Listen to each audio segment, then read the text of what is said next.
Dekati musim libur Idul Fitri 1447 Hijriah, Wali Kota Palembang Ratu Dewa kembali mengingatkan seluruh aparatur sipil negara di lingkungan pemerintah Kota Palembang untuk tidak menggunakan kendaraan dinas untuk mudik maupun liburan.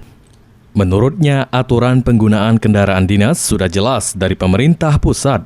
Terlebih saat ini sudah ada surat edaran dari KPK dan Kemenpan RB mengenai penggunaan kendaraan dinas untuk mudik maupun liburan.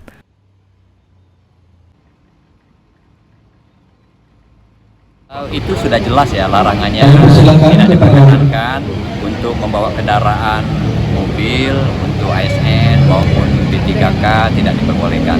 Baik itu ada surat edaran dari KPK, dari Kemenpan RB dan juga dari BKN. Saya kira sudah cukup jelas dari tahun-tahun sebelumnya begitu. Wali Kota Palembang menegaskan jika ada ASN yang menggunakan kendaraan dinas untuk mudik maupun liburan dapat dikenakan sanksi sesuai aturan yang berlaku.